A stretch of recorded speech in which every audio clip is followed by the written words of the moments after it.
Fear has a sound that every human recognizes, the kind that turns footsteps into warnings and breath into alarm bells. Most kids cry over scraped knees or broken toys, not because their life is in danger. But this little girl wasn't crying from pain. She was running full speed down the street, tears streaking through the sunset, as she stumbled toward Jason Statham, gasping out two trembling words that froze him in place. "He's coming." And the moment Jason saw her eyes, he knew she wasn't imagining a monster. She was running from one. Before we continue, thank you so much for being here and supporting these stories. It truly means the world. If you enjoy powerful, emotional moments where ordinary days turn into turning points, and where quiet heroes step up when it matters most, make sure to subscribe and turn on notifications. Your support helps us keep bringing these meaningful stories to life. All right, let's get back to it. Sunset had a strange way of changing a neighborhood. In the morning, the street felt safe, predictable, mothers pushing strollers, joggers pacing their routines, mailmen waving as they passed. But in the last hour of daylight, when the sun dipped low and painted everything gold, shadows stretched long across the pavement. Ordinary corners suddenly felt uncertain. Footsteps echoed differently. And for anyone carrying fear inside them, the world felt sharper. It was exactly that kind of evening, the kind where something in the air felt off, even before anything happened. Jason Statham had just parked his car beside the curb, engine ticking softly as it cooled. He'd come back to this neighborhood for a quiet reason, visiting an old friend from his childhood, someone he'd promised to check on after a long business trip abroad. He wasn't expecting anything unusual. He wasn't looking for trouble. In fact, he was sitting on the edge of the curb, elbows on his knees, just breathing and letting the travel out of his bones. He didn't notice the girl at first. All he heard was the faint patter of small feet somewhere in the glow behind him. Children played outside all the time, kickball, bicycles, sidewalk chalk. The sound wasn't unusual, not until it changed. The footsteps were too fast, too uneven, too desperate. Then came the sound of a choked sob, the kind that isn't loud but cuts straight through a person's chest like a warning. Jason's head lifted. A little girl burst into view from the far end of the street, tiny legs pumping, hair flying wildly behind her like it was trying to escape the fear chasing her. Her red dress ballooned with every frantic step. Her face, tear-streaked, blotchy, was twisted with a panic no child should ever wear. Jason rose halfway from his crouch, instinct tightening in him like a pulled wire. The girl wasn't running in circles. She wasn't chasing a ball. She wasn't racing a friend. She was running directly toward him. And then, she saw him. She locked onto him as if he were the only safe place left in the world. Her eyes widened, filled with a strange mixture of hope and terror, and she sprinted harder. Her little arms pumped, her tiny fists clenched, her lips trembled around rapid, broken breaths. Jason stepped fully to his feet, hands loose at his sides. "Hey," he called gently. "Slow down, sweetheart, slow down." But she couldn't. Her fear wouldn't let her. She stumbled the last few meters and nearly fell. Jason lunged forward, steadying her by her arms before she hit the pavement. She's small, maybe 5 at most. She shook all over, like her bones were cold even in the warm air. Her little fingers clawed at his sleeve, gripping him with a strength born only from terror. "He's coming," she gasped, voice cracking. Jason crouched down to her level, keeping his hands visible, gentle, non-threatening. "Who's coming?" he asked softly. "Hey, look at me, you're okay, you're with me now, tell me what's going on." But she shook her head violently, curls flying, and pointed back down the street with a trembling arm. He said to come back home. But I don't want to. I tried to run, but he saw me. He's coming, he's coming, he's coming." Her words broke into sobs. Jason glanced down the road, eyes narrowing. Nothing yet. No footsteps. No figure. But children didn't run like this unless something was deeply wrong. Jason's voice dropped to that calm, steady tone he used only in moments when someone desperately needed grounding. "What's your name?" She sniffed hard, trying to catch her breath. "Mia." "All right, Mia," Jason murmured.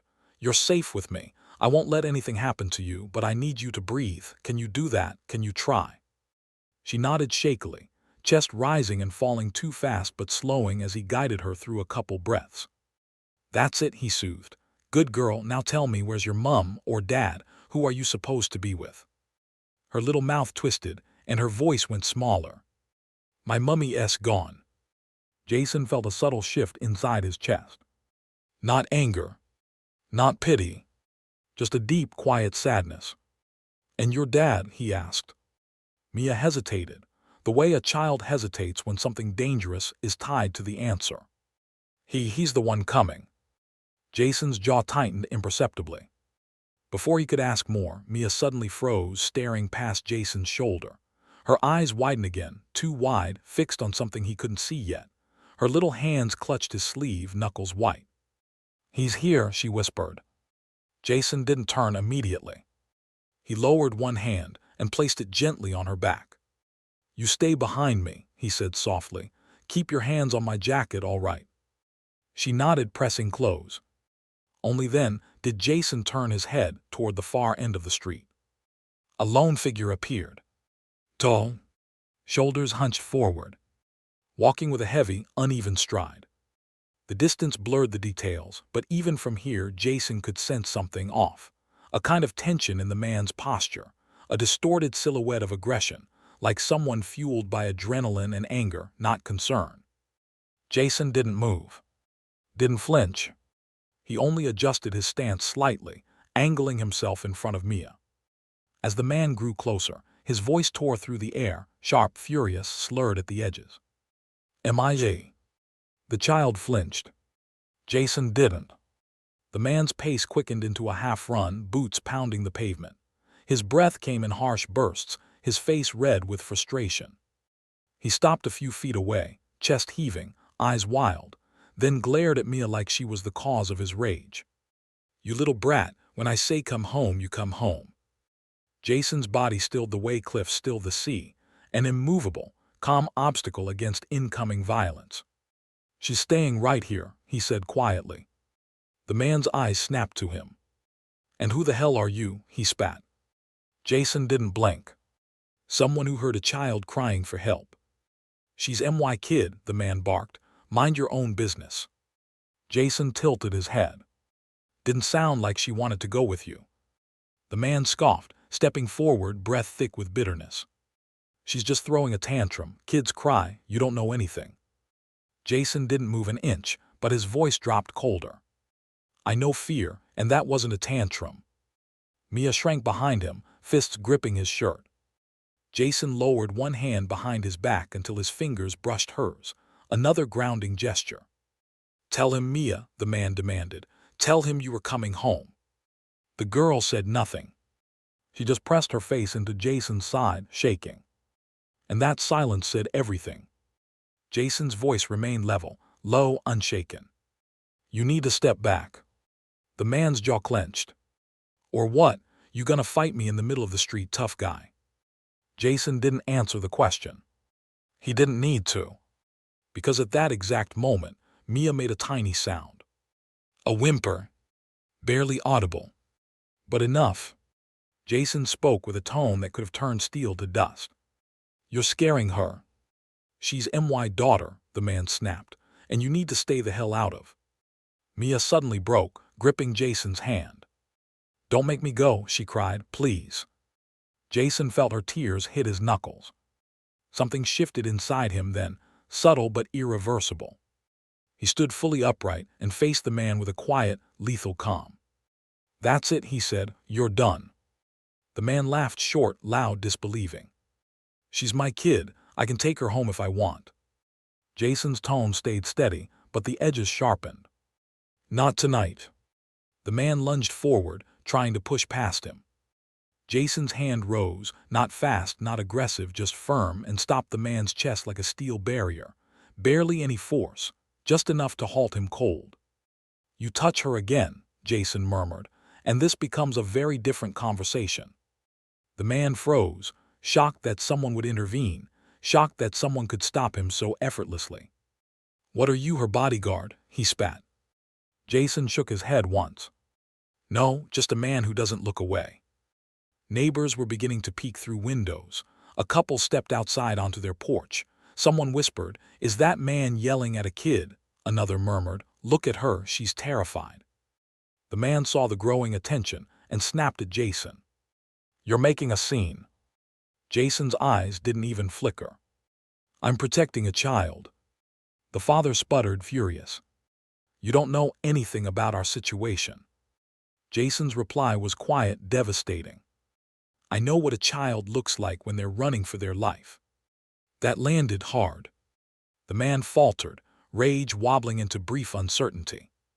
And that was when Mia tugged Jason's sleeve and whispered, "Please don't let him take me." Jason knelt to her level.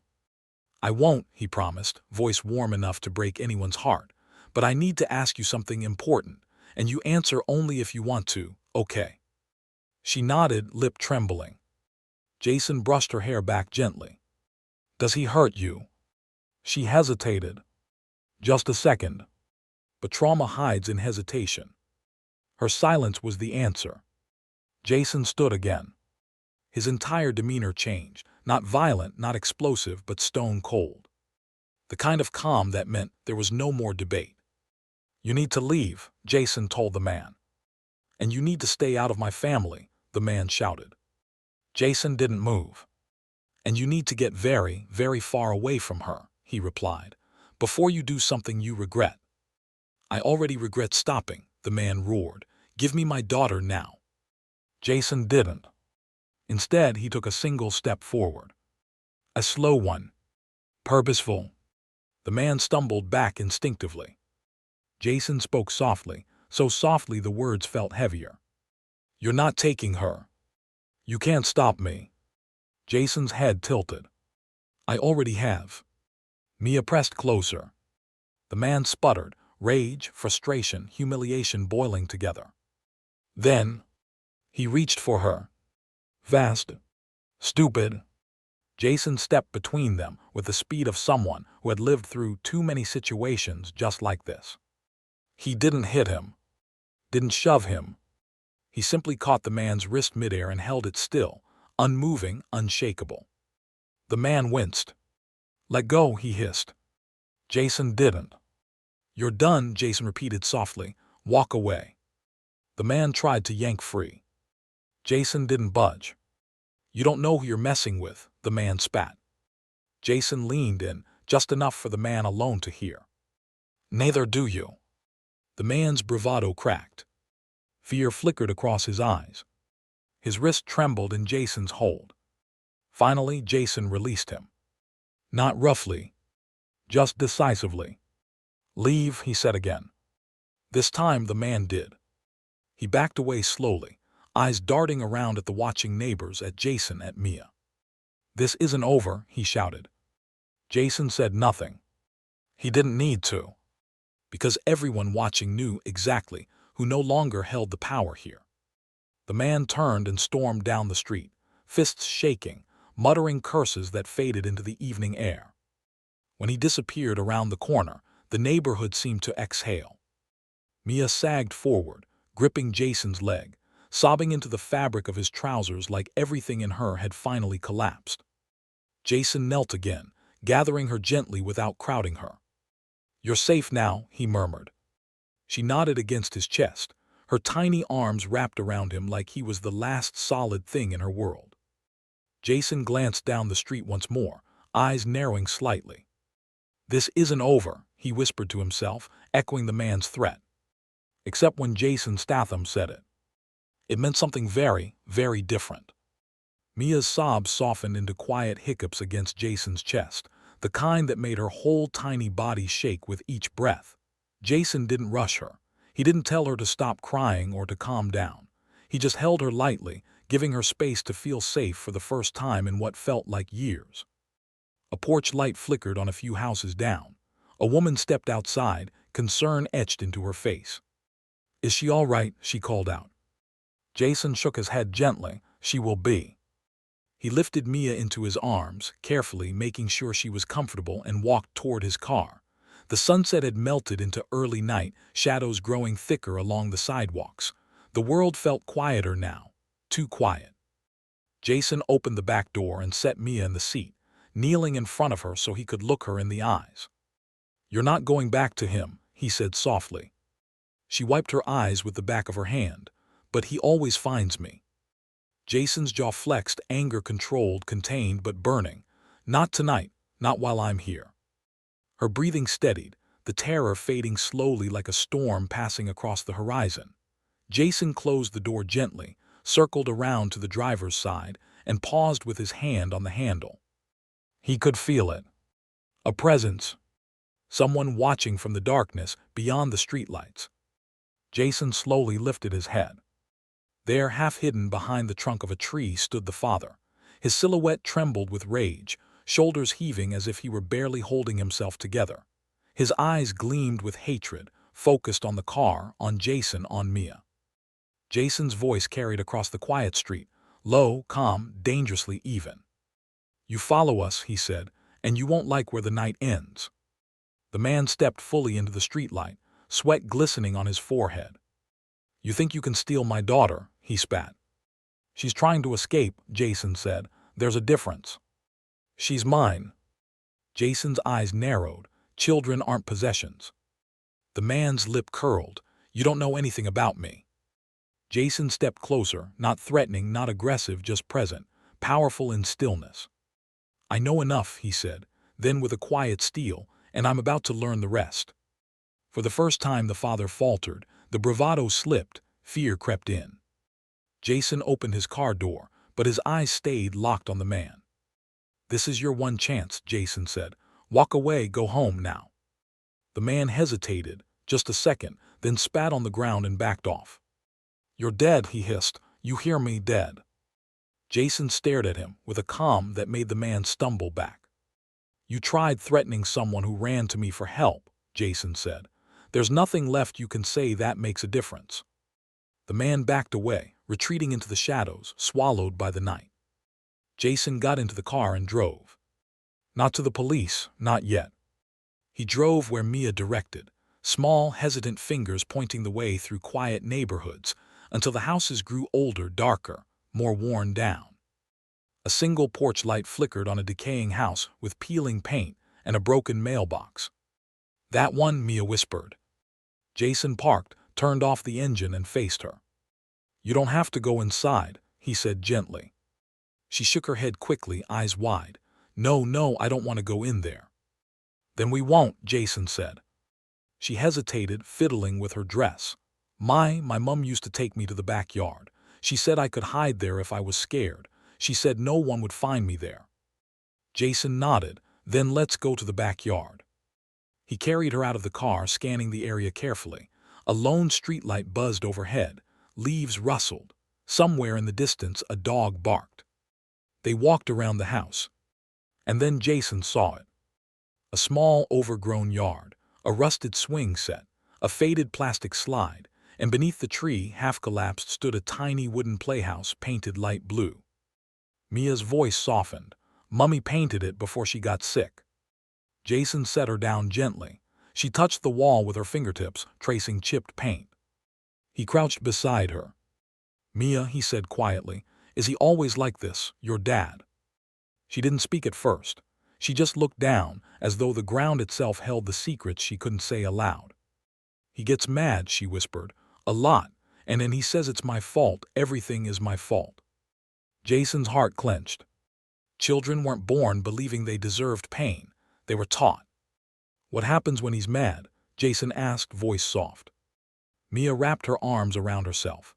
"He yells, he throws things. Sometimes she stopped as if the words were too heavy. Jason didn't push her. He only nodded. "I hear you." She looked up, eyes glossy. "Are you mad at me?" Jason blinked, stunned by the question. "No," he said instantly. "Never. None of this is your fault." She hesitated again, voice cracking. "But I ran away." "You did the bravest thing you could," Jason said. "Running when you're scared isn't weakness, it's survival." She sniffled. "I thought no one would help me." Jason rested a hand gently on her shoulder. "You found someone who will." A rustling noise snapped Jason's attention toward the side of the house. He stood slowly, body shifting into alert readiness. Mia grabbed his hand. "He came back," she whispered. Jason turned his head just enough to meet her eyes. "Get inside the playhouse," he said softly. "Stay low, don't come out until I say." She nodded, trusting him fully now. She slipped inside the tiny door, crouching behind the little curtains. Jason stepped away from her hiding spot. The rustling grew louder. A shadow separated itself from the darkness. The father stepped forward, face contorted with fury and something else, something reckless. "You think you can take her," he snarled. "You think you're some hero." Jason didn't answer. The man stalked closer, fists clenched so tight the knuckles went white. "She's my daughter," he screamed. "You don't get to touch her." Jason stood still, silent, steady, unmoving. His voice, when it finally came, was cold enough to stop the man mid-step. "You hit the bottle tonight, didn't you?" The man paused. "Shut up." Jason took a single step forward.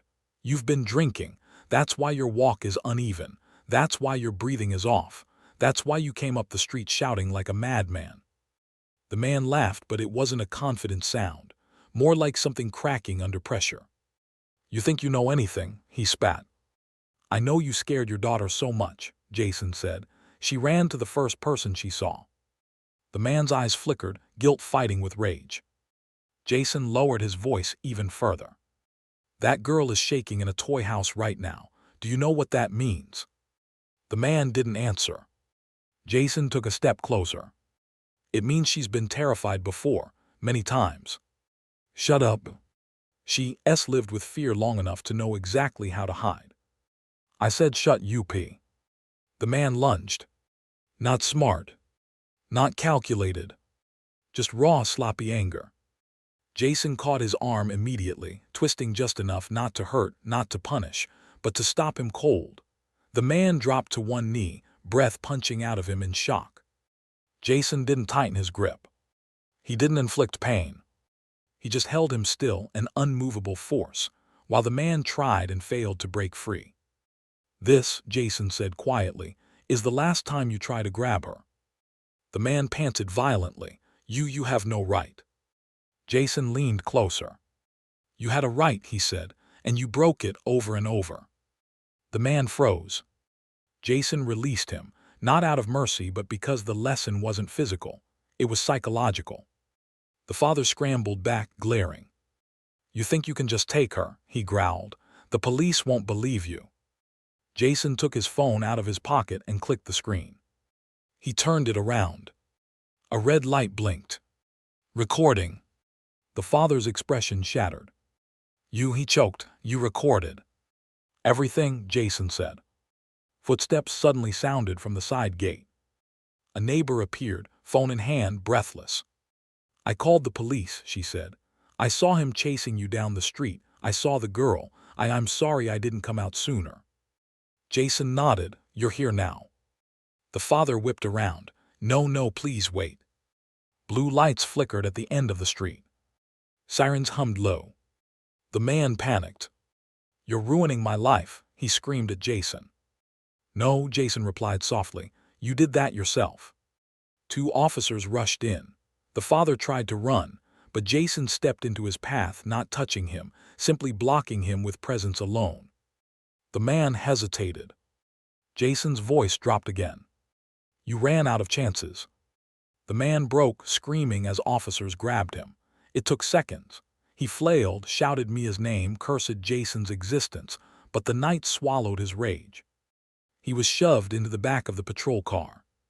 Silence settled. Jason walked to the tiny playhouse. "Open the door." Mia crawled out shaking. "Is he gone?" she whispered. Jason crouched. "He won't hurt you again." Her lip quivered. "But what happens to me now?"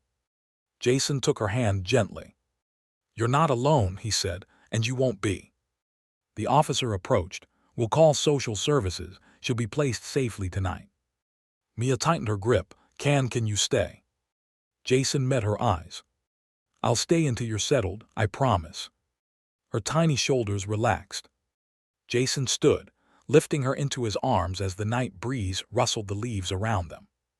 For the first time, Her breathing softened into something close to peace. And Jason, quiet, steady, protective, walked with her toward a safer future. He didn't need recognition. He didn't need thanks. He didn't need applause. He only needed one thing: to make sure she never had to run in fear again. And that he accomplished.